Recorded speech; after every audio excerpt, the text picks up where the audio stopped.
With the whole entrepreneurial thing, it forces you to develop yourself as well. It's like going to the gym. First time you're going in, the 10th time you're coming out, and the 100th time you're coming out, you're going to see a different man in the mirror every time.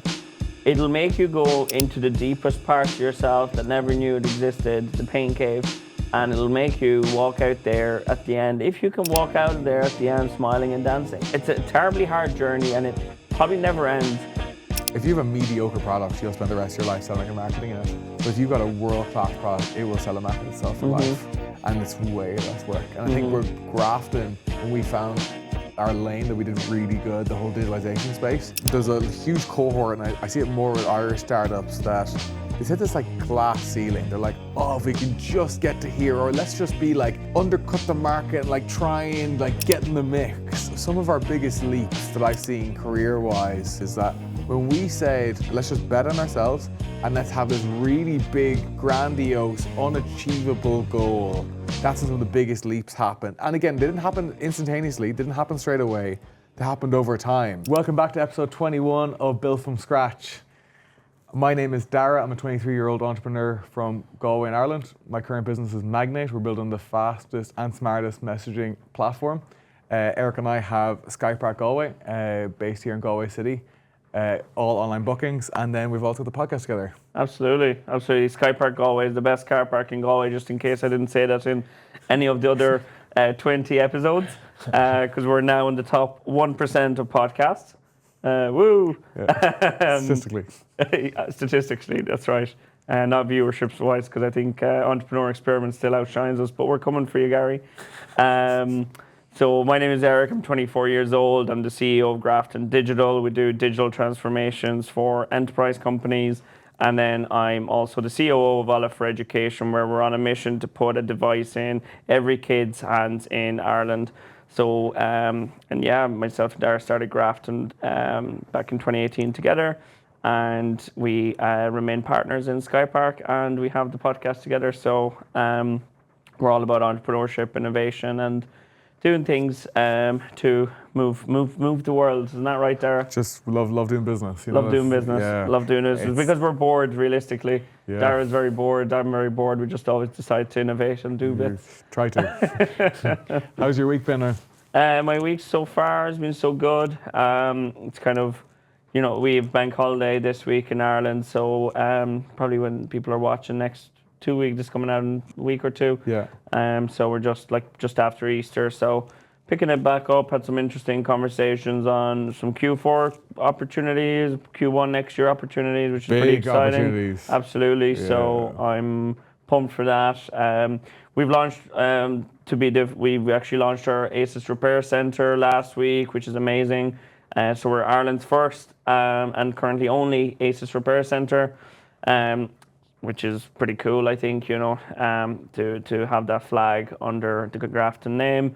So that's really exciting for us. And then, we've just been doing team days, workshops. We've been using the Easter break, I suppose, and kind of wind down a little bit in business to bond the teams better together, bring on some of the new hires, introduce them to the business, and continue planning and, making the next 2 quarters, planned out and look to put some targets in place and see where we're sprinting towards, How about you? How was your week? Yeah, pretty good. I, again, just deep in development, doing lots more conversations with different initial customers coming on for Magnate. Again, getting very close, really seeing the path to it. So that's exciting. So again, every customer conversation we're having these days is just, it's like, okay. You can see the fire in the eyes. Yeah, I'm like, I so get the problem. And again, it's so funny. It's just like tinkering for months and months, but like, I get the problem. I'm so excited to put this in people's hands. And now we're like pushing updates on the platform daily. Like it's just bug fixes right now and stuff. And then we feature more feature development of V1. So no, it's good. It's good. We're getting there. There's a light at the end of the tunnel of getting live. That's good. That's good. And then this weekend, a really cool thing. I'm going to Rebase, which is an entrepreneur retreat organised by Eamon Leonard and Fiona Kelly. There's like 50 entrepreneurs, 25 early stage, 25 late stage entrepreneurs that / VCs that are coming down. Some flying in across Europe. So there's some exciting names coming to this event. I'd be curious to see what way they announce names afterwards, but like a couple Irish unicorn founders are going to be there and stuff. So I'm really excited about going to that. It's a very workshoppy around passing of knowledge, and it's 3 nights all in this one location. They should let me go. I tell you, I should be the person going there just to show everybody how it's done. No, you were specifically barred. People like Erik in the service industry are not welcome no, to this. you're not welcome. No, it's SaaS only. You know. Yeah. But no, I think he's probably going to run it as like probably every 6 to 12 month thing. I'd imagine. But the list got released yesterday, so I'm really, really excited. That's exciting. Yeah, so that'll be a really fun weekend. Other than that, yeah, that's kind of been the week. The team are all fired up. I think the guys are really. It's interesting. The developers have a lot of work to do to get V1 there, and as it's coming together, I think the guys are getting more and more excited because they're just getting through huge trenches of work. So it's really good starting to see them get excited about it as well, and they're really pushing it hours-wise and stuff. So no, it's a good week. Things are ramping up in the right way. So. No complaints on my side. It's hey, there's no room to complain. No. I always say you can complain, but like nobody's probably going to listen to us. Well, my father always said, no point complaining, no one cares. I love how we put a piece of Peter in every last few podcasts. No, he's got some wisdom, so he does. Yeah, he does. But do you want to kick off with a topic, or do you want me to kick off with one of my topics? Yeah, well, I know like today's podcast, we're kind of looking at topics that people are very interested for us to give opinions on, advice on, or talk a bit of strategy on. I'll start off with mine. One of the things that comes on, I think, quite often is if you're getting a startup off the ground, how do you actually get customers attracted to it in the door, or get MVPs off the ground and get into people's hands? Like, what is the method? Do you go screaming and shouting on the streets? You wear like a sign saying, "Hey, I've got Magnate, you want to sign up?" It's like, what is the perfect method to go to market, and how does that even work? Or how does a founder sit down and think about this? And like you're actually right in the middle of all this, of gathering customer attention, data, doing focus groups, getting feedback afterwards. You're in the process of building all that up. So I think you could actually jump in on that much easier than I can. Yeah, no, so I was actually talking to a founder in Brazil a couple of days ago who actually got hit with one of my ads. But basically, like, I suppose, like, he actually asked me the exact same question. And I suppose what's worked for me anyways is currently has been a combination of like straight direct outreach on LinkedIn, organic posting on LinkedIn. Like, I'm actually getting a few signups every time I post on my own personal LinkedIn. The reach is insane. Like, every time, if you work on getting the post right, like, I'm getting at least minimum 2,000 impressions all the way up to like my best performing post, like 9,000 impressions. That's 9,000 people who've seen the post. And again, it's interesting, which maybe it's not interesting, but the more salesy you are in the thing, the less engagement it gets. And the more authentic the post is, like 4 or 5x, like media is insane. And the other one has been actually LinkedIn ads. Now, I haven't really experimented much with Meta ads or Google ads, but LinkedIn ads I've really been refining as like an art. So like really it's like anywhere that works. And I think anywhere that you start to see real traction, I think just doubling down on that, because I know Alex Ramosi talks a lot about like getting to your first 100 grand a month. Really it's probably through one channel. You only need one channel to really hit. And it's really probably where your skill set lies, because technically you can get it through, if you're a sicko at Google ads, you can probably get it through Google ads. If you're a sicko at LinkedIn ads or content ads, you can probably do it there. Or if you're really good at direct outreach, cold email and cold calling, you can probably get it there too. So I really feel like it becomes more a reflective question of probably all of them work. It's where your skill set lies. Absolutely. And I think, well, I come from, I'd come from an approach of, okay, how do I get customers in for my startup? It's going to be a matter of identifying who you potentially believe your customers are. Yeah. Working back where these people hang out. Are they, for example, really busy people during the day? Then you're going to have to target them in the afternoons or early in the mornings, right? And a lot of people have early morning routines, right? Or some of people actually scroll through social media in the evening, catching up on everything else. The channels are so important. As you kind of said, well, actually LinkedIn for you is going to be where it's at, because remember, you're a business-to-business product more than likely, where you will have professionals engage in onboarding themselves, but it's more than likely the professional network is what will be attracted by Magnate. Yeah. And whereas like Meta is known for and TikTok is known for direct to consumer products or business to consumer products, it's more of a general shopper where people are looking to explore you. Whereas LinkedIn, I think people want to explore you, find you, but actually engage with you way more. Yep. Whereas your Meta shoppers probably just want to check out and enjoy the product straight away. So it's like just identifying where your customers actually sit, who this person is, and like I would actually go define it as much as, is my consumer, like in their 50s? Are they exactly like for example, it's a family person, they're really busy, they're probably a high-level C-level executive job. They really need to get back their time to be free in the evenings. Yeah. Okay, well then this is exactly how I'm going to target them, and this is the value proposition I'm going to be running in front of them. Yeah. But I suppose the interesting part is, how do you do it for $0, or how do you do it for free? Yeah, like I suppose, like something you touched on there, and I'm doing New Frontiers Phase 2, which is under Enterprise Ireland at the moment, and they go super, super deep on this. Like, and I suppose it's been really valuable because one, like you say, you should do the customer persona up for everyone. Secondly, you should do it for every sort of archetype you're selling to. Like, there's probably like 5, 10, in B2B who you're going to be talking to. And then you need to know like who's the customer and who are the decision makers and who are the influencers inside of it. Because when you're selling to an organization, if you're sitting down with a CFO of an organization, it's very different to the CEO, it's very different to the operations manager, which is very different to a project manager. And what I've actually found via spending months working on this is that actually how softwares like mine usually end up in an organization is a really high up person it has an issue. They, of their own accord, even probably paying for it themselves, they actually just go and buy a software. And then they love it. Then they go, oh my God, everyone in this organization should buy it. And then it just bleeds in and goes department by department. The likes of Superhuman, that's how they sell. The likes of Spark Mail, I was talking to an organization where 2 people in a government organization were paying for Superhuman. And then eventually they were talking and they were like, oh my God, we're both paying for this separately.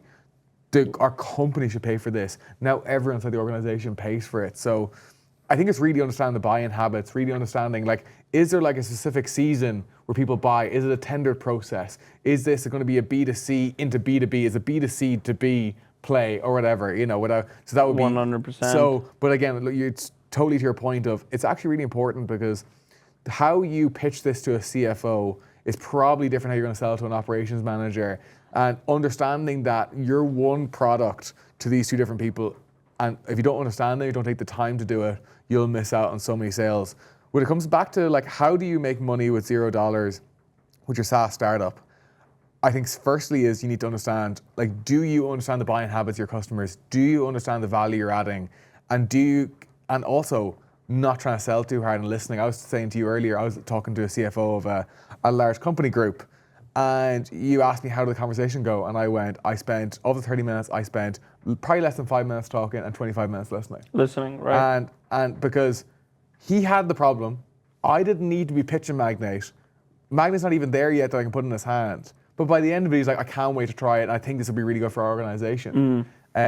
So I think it's going through the life cycle of understanding the problem, understanding the customer persona and buying habits, and then getting in front of the people and making sure that you find the people with the hair on fire. Like technically Magnate can be sold to every professional worker. Anybody that has emails. But you need to go to people with the hair on fire that are 2 weeks behind, that receive thousands of messages and go. Yeah. And with regards to Zero thing, I think it's direct outreach and organic content. Like we talked about before, it's less important how many followers you have on social media now. It's creating content and understanding how to get in front of people and respecting the platforms that get reach. Yeah. So yeah, I really, and I know I keep repeating myself on this, but like direct outreach, people are more willing to help usually than you imagine.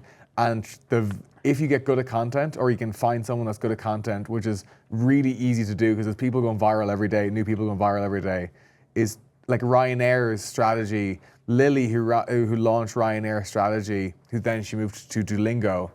She's a girl our age, like 23 years old. She was like 19 at the time. She really understood social. She just understood social. Ryanair marketing team gave her the bandwidth to be controversial, to push the boundaries, like Michael O'Leary's created the organization. And they became the most followed airline on the planet, one of the biggest organizations followed on the planet. And imagine the upside of this girl creating content online. How many millions in extra revenue did that create for the organization? Exactly. They couldn't even track that. So, and like, what was she? Probably not a crazy salary she was on. And again, there's loads of other people like Lily, and I've heard Lily be interviewed before. There's lots of people that understand it the way she does. So again, it's a case of just investing in it because you can do it for zero. Absolutely. What would your thoughts? Are you anything you want to add on to that? No, I think that's pretty accurate. Like, I think the first thing is to get it into people's hands. Yeah. At whatever cost, right? And you don't necessarily need to go advertise. You can go around to the local people, go around to people you know. I think use the network you do have. Like, if you're in a position of launching a business, you must, I think, post organically, do everything that is free. Go and have a conversation, which is usually free. Yeah. You know, get people in for a coffee, show it to them, whether it's a banker friend, whether it's a lawyer friend, whoever it is, just find the person that you think would be, you know, an extremely good champion user. Yeah. And as you said, then it will like create a domino effect in the organization, and it'll just help seed and let the opportunity grow over time. The seed and grow approach works really well in SaaS. So I'd be all for what you mentioned, and like most businesses, funny enough, like the garage type businesses that did start and now are, you know, multi-million or billion-dollar enterprise, like it all came with zero marketing budgets at the start. It was all you know, sharing, getting made fun of a little bit, and that kind of going viral of like, look at the guy in the shed, you know, he's hustling, and then like it just kind of grows and grows. And I think like, especially now, like you have content engines like TikTok, whose the algorithm literally doesn't put any penalty on you posting more frequently or posting, you know, AI content. It actually just tries to put you in front of as many people as possible. And like, I just think those type of, you know, machines that you can now plug into, there's no reason for you to have massive marketing budgets. And I do think that just allows you to start from zero. Totally. It is like the easiest time to market. You can literally, I remember this is my inspiration behind starting YouTube back when I was younger. I remember back when I was like 15, Gary Vaynerchuk said, if you don't have an idea for a business, just start posting online. He's like, there's never been. And that's exactly what you've done. Yeah. Like, that's how we met. Yeah. Like, in a way, met in a separate sense, you know, because like when you started posting on YouTube and started attracting attention, I would say you probably were kind of nearly frightened coming into school the first couple of times because they were like, oh, look at, he's a YouTuber now. And he's posted famous. for months and didn't tell anyone, and someone found it. And then they just spread. Oh, not good, not good. Because now it's like, it's kind of like, it's socially acceptable to post on TikTok, and for people like... People are still scared in schools. Like, if you have any sort of outgoing personality, or you're doing what you think is good on socials, like people are, like I had a chat with Emer, our new operations manager, and like she was saying, like she just hears some really, you know, unfortunately toxic stories are from schools where like just there's such social pressure for kids to fit in and to, you know, wear exactly the same thing so they don't, you know, they blend in, basically, they don't stand out. And there's just so much bad things going on with social media at the moment. And even when we started, like I remember when you started YouTube, like people were kind of like, you know, like kind of making fun of it all. And I remember hearing, oh, like, that's cool. Oh, wow, I was like, that's cool, because like I was always like, I loved YouTuber. I would have always gone to YouTube, would have watched KSI. I would have watched all the people that I think that age group would have always watched. And I was like, oh, that's cool. He's now becoming a YouTuber. I think you were doing gym stuff at the time. You were big into your gym. I was just obsessed with the gym. Obsessed with the gym. But like you, again, like, okay, laugh now, you know, cry later kind of stuff. But like, it's funny, like when you got to like 1,000 subscribers, you went monetizing, the channel grew bigger and bigger. You've tried to go for views. We've done a lot of fun content then as well. And like networking tool as well. Like it was a massive. We met Gareth do that. It was a massive networking tool. Where, you know, like it was funny because I think successful people, as you said before, like to talk about themselves. So it was very easy to start an interview channel and get connected with other entrepreneurs, sport athletes you spoke to, so world kickboxing champions. You know, people that are really good at karting. Everybody, you know. So and we've met friends as well along the way through the podcasting journey. So I think it's ultimately it's just like, here, I'm open for social media, I'm open for media. That's why like this whole digital kind of starts. It had a huge impact because again, we got linked up through it. We met Gareth through it.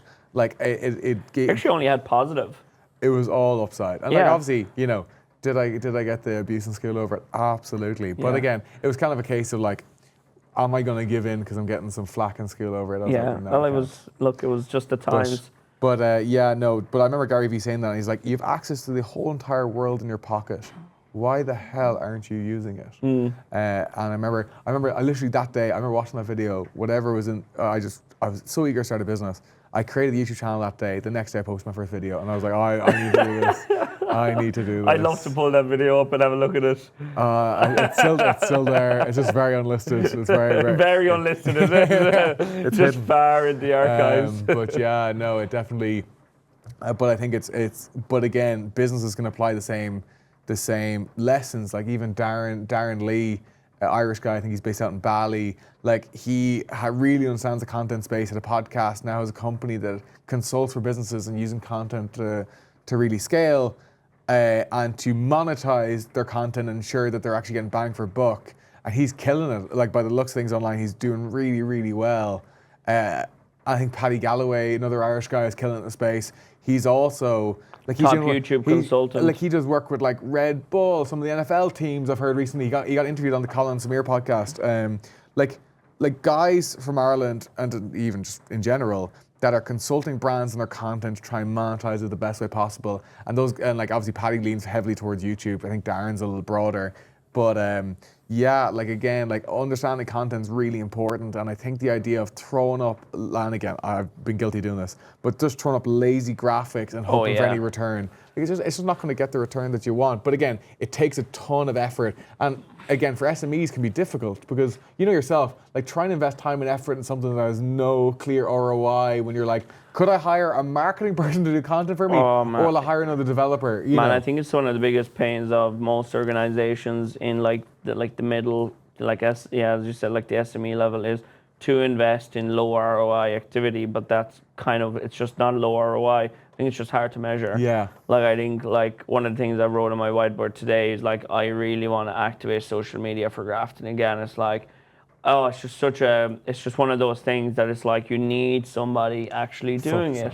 Somebody that's actually committed to doing authoring posts and actually to creating content, doing fun things, whatever, just bringing the brand on, because you're just sitting in silence otherwise. Yeah. And I think it's just like a live signal. Social media is a live signal of like, hey, we're actually like, we're still going, it's like, hello. Yeah. And like posting once every 3 months is just not going to be a sustainable thing. But I think just most people do struggle with the consistency of this.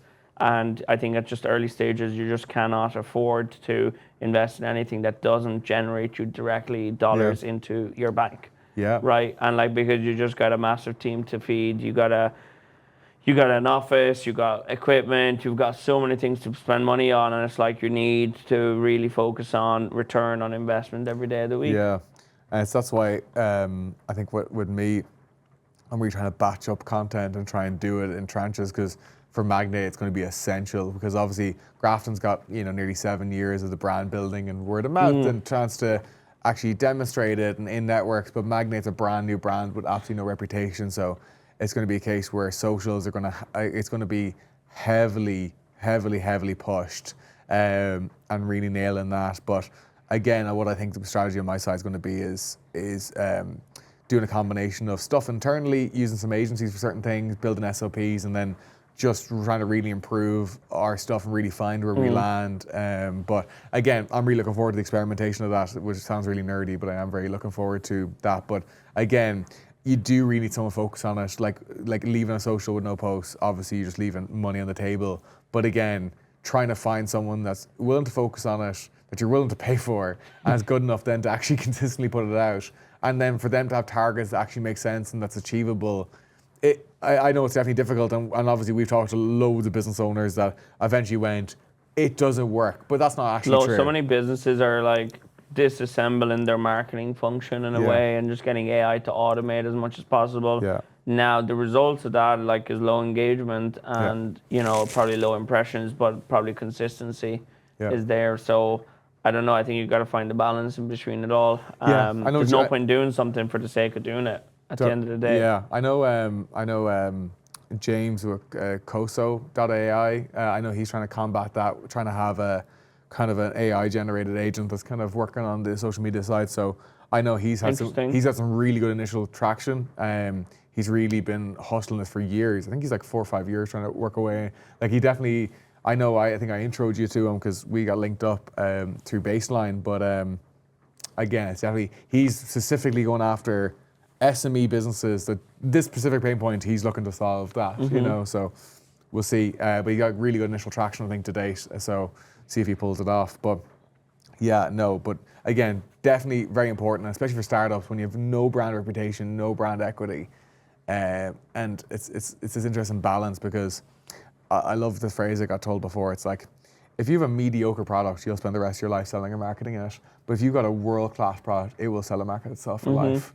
And it's way less work. And I think we're grafting, when we found our lane that we did really good, the whole digitalization space, I think it's like hockey stick. It was hockey stick. Yeah. And I think with Magnate, I'm trying to remember that before launching, is like, I need to make sure this thing is fire hot before launching, because like, especially in the founder/business community, I think this will catch fire if it's really, really great. It'll go viral on its own. Yeah. So it's kind of a case of making sure that you don't jump the gun, because a lot of people think that sales and marketing is the burden of SaaS. No, it's not. It's if it's really good, people will talk about it and it will spread like wildfire. 100%.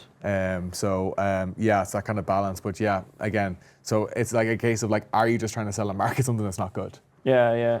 And that's a harder thing to look in the mirror. Yeah, a lot of people, again, like there's difference between like first time startup founder, second time, third time, but it's like, you gotta bring those learnings along the way, because like, I mean, now you starting, like basically your third business in a way. Yeah. Like you have to be extra patient, but then when the opportunity hits, you have to be extra aggressive with the growth. Yeah. And like it's just such a chicken egg scenario all the time. Gotta have the product, the demand, the funding, the people, and it's like, okay, I have to start to all like just hoover that in and start to implement that across the way, and like talking about probably the whole first time founder topic, like one of the things that came in, it's a bit of probably a lower tone topic, but like, what are some of the things that we think people getting their first startup or coming in and being an entrepreneur should know about having an emotional toll experience around this, of like, anything that's like the bad side, the dark side of entrepreneurship that's probably not talked about enough or not exposed enough in that sense. So it's like, I think it is an interesting one. It's a real topic conversation. So it's I mean, we've been there a few times of when the blinds are down and you gotta do something about it. Yeah, like I know you did an interview recently with Garrett Flower on this, and you actually touched on it, and I think it's one of the huge upsides of having a co-founder / peer in business that you're able to bounce off of, because there's going to be seasons where things are not going good, and you will definitely, and I think especially as a earlier stage founder, like the first time you face a level of a problem, whether it be, let's just use money as one example, a €1,000 problem, €10,000 problem, €100,000 problem, the first time you hit any of those, you're like, oh my God, the whole world is going to burn to the ground. This €300 client wants a refund. We can't afford it, which we've been in. We're like, if we refund them, we have no money. What do we do? and that's the biggest problem. And I know this is the upside of a couple situations where we've talked to more senior entrepreneurs, and you go, I have this problem, it's going to cost me this much. And they laugh. They laugh at it. They laugh. But I definitely think that you touched on it with Garrett, but I think with the whole entrepreneurial thing, it'll force you to develop yourself as well. And I really feel like it's like going to the gym. Like your first time you're going in, and the 10th time you're coming out, and the 100th time you're coming out, you're going to see a different man in the mirror every time. And I think entrepreneurship will put everyone and anyone to it'll make you go into the deepest parts of yourself that never knew it existed, the pain cave, and it'll make you walk out there at the end. If you can walk out of there at the end smiling and dancing, Yeah. right? And it's just such it's a terribly hard journey, and it probably never ends. I remember, foolishly, saying, like, I think 2 years ago to Gareth, I was like, Gareth, is this thing not supposed to get easier? And he's like laughing at me. He's like, no, it gets easier in certain parts, but actually the game gets harder and longer. Yeah. And it's like, you're like, oh man, like, is this like, okay? Because I think we're always looking for an end or a conclusion. Yeah. Logic dictates an end or a conclusion, but there probably is no end or conclusion to this. This is continuous, and it just it evolves, and just new things come your way. And like, I think probably the biggest stressors for people is hiring, service, and funding. Yeah. Never mind about the offering. Yeah. Never mind that for a minute. Finding the right people that will do what you set them out to do. Yeah. They'll carry the vision. They'll bring the flag to the top of the mountain. They'll represent you positively. They'll actually put in the work. They're not going to just, bill you or not bill you and just say they're going to do stuff and they're not doing stuff. Having the first initial people make or break any business. And I can just so see some of the founders I'm working with just really struggling in that aspect. And hey, that's a struggle for everybody. Yeah. We've had our fair share of, struggle hires, good hires. I'd like to say we were actually very blessed with our first few hires. The couple of people that came in, like, they were extremely strong, and we were very dedicated, very talented. Yeah. And we were actually more unlucky then, until we got like our third round of hires. Like, there was like the second round of hires were a bit tough. Yeah. Or like we were just kind of figuring it out. Because it's funny, like, even seeing some of my companies grow, I can just see, like, we've had the pleasure first to handpick people, and now it's like the NFL draft where you're like looking at people with different, stats or backgrounds, and you're like really routing for people to actually try to come into your team. So actually, as employers, we're fighting for good team members to join us, because like it's all about the experience and the attitude you bring, But then the service part, being able to actually fulfill what you sell, or propose, or tell me. If you tell me that Magnet's going to be the smartest and the fastest one, you actually have to. You have to do this. Go and deliver, You have to deliver, and a lot of people fail on delivery. Yeah. And then money. Money has been, I think, probably the biggest glass ceiling over people. Yeah. And it can really put you in the trenches. Yeah. Right? Whether it's you personally looking at money, your business is looking at money. Money can be the make or break of a lot of different things. Yeah. Great to have a good idea, but having no money to execute with it is a bit tough. Or having an idea that'll cost too much and you are not being realistic, that can also really make or break you. So it's like that, you really, for you to unlock those three, I think you need to really prepare, put on your hard hat, put on your boxing gloves, and you gotta go to work every day. Yeah. And just be a better version of yourself, improve, ask the questions of people that have been there, done that. There's so many things that I wish we would have done, that we would have asked the questions earlier, talked to bigger companies earlier of how did you guys resolve this? What did you think of this? Why did you hire this person? Why did you go, like some of the bigger companies, they grow through acquiring other companies.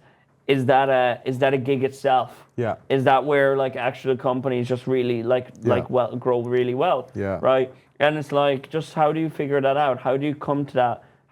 How do you bridge that fear of picking up the phone and having 20 euros in your pocket but trying to do a €1 million deal? How do you do that? Yeah.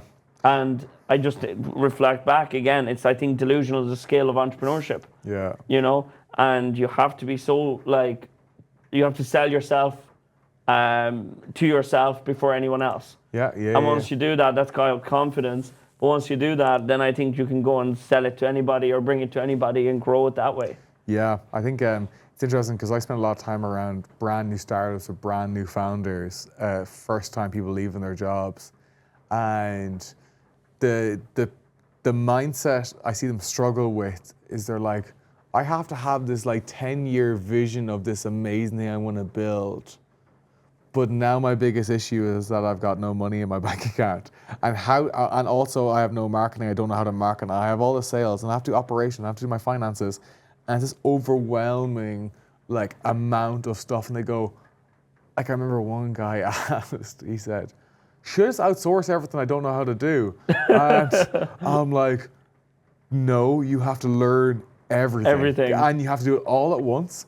And you also can't let people know that you're freaked out and you have no idea what you're doing while having the full vision.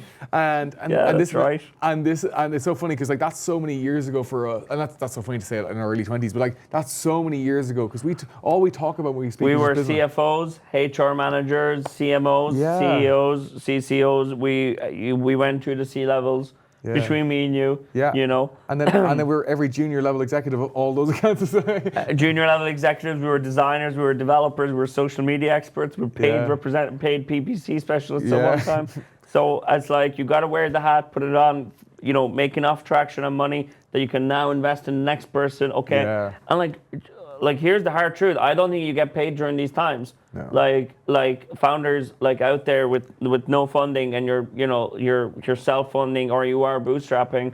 I'm like, just don't be impatient about getting paid. You'll be the last one to get paid for a while until and that's actually the best thing because it means that you actually put in the work to develop a process, a structure, hire the right people successfully. They're able to keep the business in there. It's worth so much more for you to retain the business than for you to earn from the business. Yeah. There'll always be time for you to earn, but like when you are growing the business, you'll be burning. Yeah. You know, and that's just reality.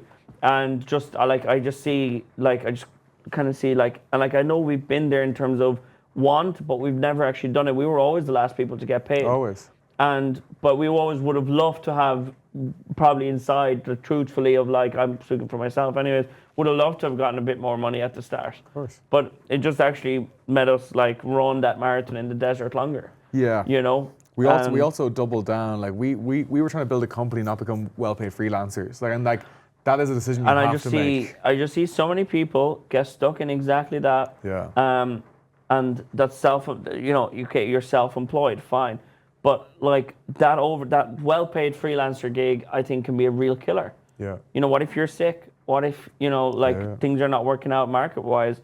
I'm just like, actually, there's not too many downsides of you finding somebody you can partner up with, hiring the person, expanding the team, expanding your offering.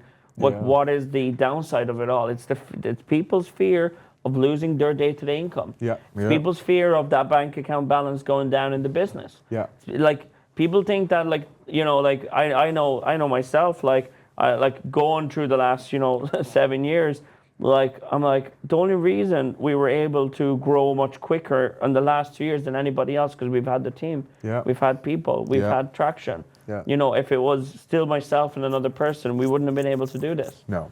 You know, and it just means you got to sacrifice, things like getting paid well. You got to sacrifice things like, personal free time. Things like well-being. Everyone else's well-being is important. Nobody's going to ask the CEO of like, hey, how are you doing?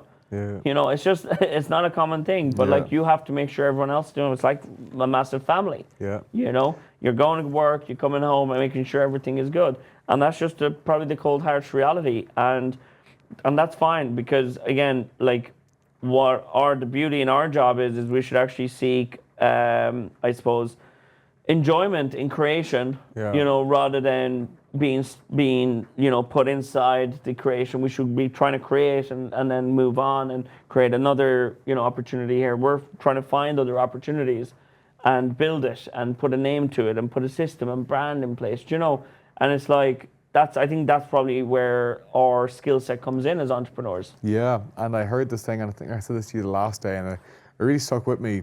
And I think it's one of the huge upsides of what we do is, like most people when they start their career, they're goal orientated. Like when I hit 50K a year, when I hit 100 grand a year, hit 200 grand a year income, whatever, it's goal orientated. And then this person then went on to, it's about the journey. I'm going to enjoy the journey there. It's all about, because the goal will come and go, whatever. And he said when he hit his 40s, and he said when he figured this out, he was like, no, this is what it's all about. He said, it's all about the people you do it with. And as entrepreneurs, it's one of the blessings of this job is that we choose exclusively who we work with. And we build the team we want to work with. And there's nobody kind of forced upon us from an investor front or from a staff member standpoint. Oh, you make your own bed. Or a customer standpoint. Absolutely. You only choose. And I think in the early days, you'll take on anyone and anything. And then as you go along more, you're like, no. A head wreck of a customer is actually not worth the money. Or this investor coming on, no, I've seen the traits of this person, I'm not going to take them on. Or this team member, no, I'm not going to take them on. And then you show up every day and you only work with people you decided you want to work with. Absolutely. And we get better. I think the skill, one of the many skills you need to learn is how do you evaluate an A player? And I think as you go along, your bar for A player goes up and up as you go along. It goes up and up 100%. Our interpretation of an A player 5 years ago is very different to what we look at an A player now. Absolutely. Absolutely. So I've really been reflecting on that. I go, wow, okay, I really want to be really focused on the people that I have to work with every day. I'm going to be extremely selective with, because it'll actually just make the experience better for everyone involved. And I think that's one of the few blessings of this job is that. Yeah, absolutely. It's probably one of the few blessings. I totally agree. And like a lot of people think like, oh, but just because you're an entrepreneur or self-employed, you can choose your own calendar or work hours. Subjectively true. Kind of, yeah. In one way or another, but like we're actually like we're ownership driven in the sense of like we know we got to get up and do shit. Yeah. Right. It's not going to be just like, oh well, if it gets done, it gets done. Yeah. So you got to wake up every morning and go to work, whether you have money, no money, whether you have business, no business, Yeah. whether things are going well or not going well. There's like no option, and like you got to keep showing up, and like we've shown up every day to work last 7 years. Yeah. Yeah. And I just think that like, yeah, we can have holidays and we can do all that now, but like, again, you're still going away on holidays, and after 4 days, you feel guilty from being on holidays. Yeah. And I think we always set the bar so high that it's like we try to always impress or supersede our own expectations in every sense, and trying to push on beyond boundaries. And like that's a tough thing to learn, pushing beyond boundaries and getting rid of that glass ceiling above people's heads. We were actually just talking about that you've seen a lot of startups now having that glass ceiling. Yeah, like I think it's interesting because there's an element of people don't know how difficult it is to get revenue in the door when you have none of the skills that we talked about. But there's a huge cohort, and I see it more with Irish startups, that they set this like glass ceiling. They're like, oh, if we can just get to here, or let's just undercut the market and like try and like get in the mix. And like, I think that like some of our biggest leaps that I've seen career-wise, what I've seen anyways, is that when we said, let's just bet on ourselves and let's have this really big, grandiose, unachievable goal. That's when some of the biggest leaps happen. And again, they didn't happen instantaneously, didn't happen straight away. They happened over time. Like one of the best ones I saw was Garrett talking to us about going to the US. And in 2021, we went to the US and we got no business. We talked about this in the last podcast. We went to networking events with other developers. We got no work. We landed one Irish deal when we were over there that like basically saved our entire company. Yeah. But that was nothing to do with the US. We just happened to be physically in New York.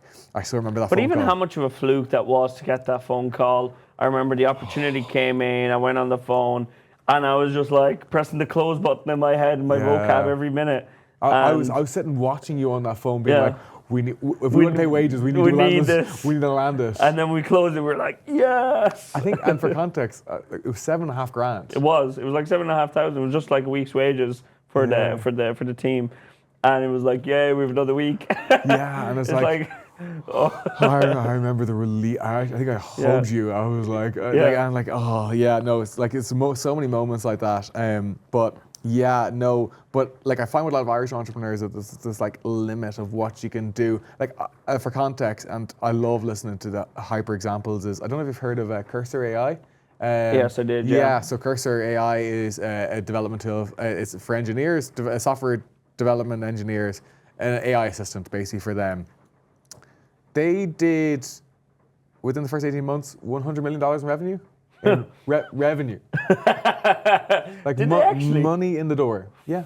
Oh my God. So like when like 100 million in the first 18 months. So when you talk about like what's actually possible, let's blow the lid on that and go. You know, That makes me feel very small. if someone has actually gone and done that, it's incredible. And I think that's why it's a really good example. I think you said this before as well of when you're getting into an industry, one, you need to understand the downsides of like what's the big pain point, what does everyone struggle with that industry, but then let's look at the top performers in the space and go, what have they actually achieved on paper?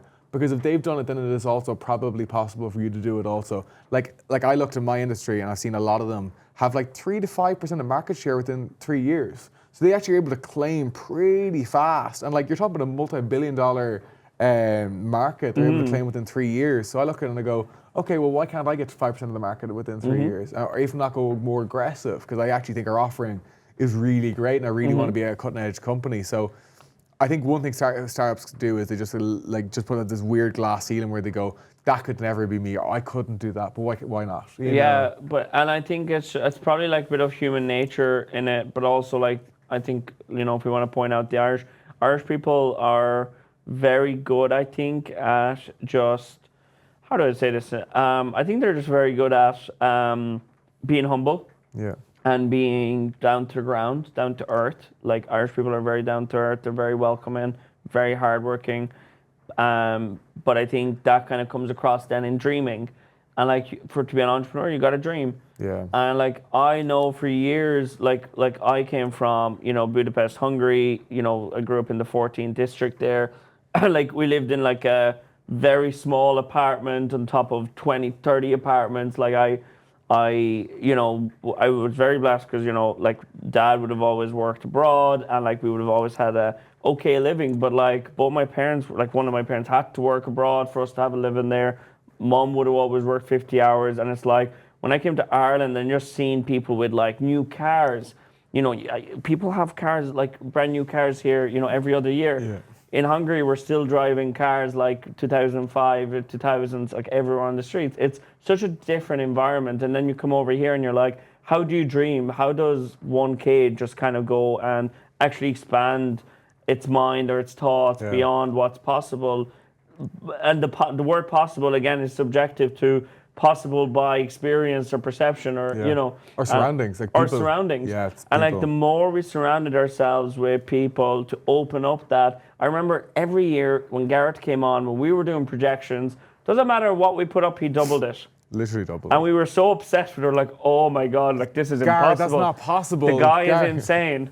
You know, and it's true. That was the conversation. We used to look at him. Oh, I was so upset. And it was after the year 3 we went, he's going to double this. Yeah. Do we go lower now because he knows? So we started playing games with him and we started lowering it so he doubles it. Yeah. But the one year you go like, I might triple it this year. I'm like, no, that's not possible. Yeah, and he's just like, but it's like those type of conversations or him sharing us insights of his journey, you know, as an entrepreneur. It's like, those type of conversation, I think, allows you to go the extra bit further. Yeah, agreed. And just always figure it out and just see what the next dimension is. Yeah.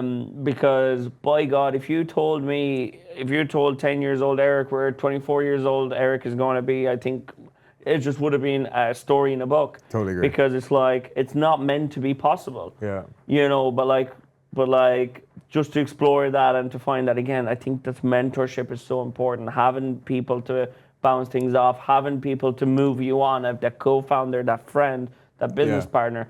But like, I think that's just ultimately so important. Like I know every morning I'd have a call with two people. They're both in business, and like when we get up, like let's say we're getting in the car at 8 o'clock, we'd always go, "How are you getting on? Are you up this morning?" We'd always have a bit of a chit chat. And like we just have the randomest chats every morning. It's like a routine. I don't actually like work with the guys. They have their own businesses, but it's like, and I'd call you like probably most days we'd have the chats. Yeah. And but what that helps is it keeps you going. Yeah. It's like a touch point. It's like, oh, what's going on your side? Oh, I've actually had this, or I've heard this is happening, or you know, you're having conversation. And I think entrepreneurs need to kind of stick together and help each other motivate and go further and help each other that way and pay the full price for that product. Don't be asking me for a discount. No. You know, you've came all the way here, like pay the full price. You know, work with me. And like just like listen to each other's problems, because we actually don't open up to anyone except probably our peers. You know, Well, in you can't, terms of you can't open up to your team though, because like you need to be seen as a the leader. team you can't open up to. No. If you were to open up to your girlfriend or before your parents or friends, they would be all like, "Oh my God, this guy's full of emotion," or "This guy's going through a lot." Every time, so we tend to buckle that up, really, really well. And I think, like, again, the truth is, we're very good at hiding those things. We're very good at just keeping going and putting on the smile and figuring it out. And like, there are some great days and there's some terrible days, and we enjoy those great days, and we dance in the rain otherwise. And once you learn that, master that, and you try to open up your horizon by talking to other people, seed your thoughts, let them grow. Don't be afraid to put down on a business plan unrealistic expectations and targets. Just make sure that you are willing to dedicate and give that 100% for the duration you're actually in there. And to I think a couple of podcasts ago, you've had a great saying. What's the pivot? Push, pivot, or put a bullet in it. Push, pivot, or put a bullet in it. You got to do that sometimes too. It's okay to fail. Take the learnings, move on. Next step. It's actually admired in the world of entrepreneurship to actually be able to be resilient and be agile and be able to get up and go again. It's not looked at as a failure and an L. We actually, entrepreneurs, like true entrepreneurs, support each other and actually help each other bounce back and help each other when someone's down. And I think to keep that and to have that as a standard, I think is really important. Totally agree. I think that's probably a strong ending to this week's podcast. So that's episode 21 of Built From Scratch. If you made it this far, guys, really appreciate the support. Make sure you like, subscribe. Episode 19, is it? Yeah. Episode 19 is not on YouTube. It's on Spotify. Some people were texting me that it's not on YouTube. That's why I brought it up to you today. But it's on Spotify, and it's just some copyright issues. But we've learned from our mistakes there, and we're back in the studio here. So we'll see you next week. See you next week.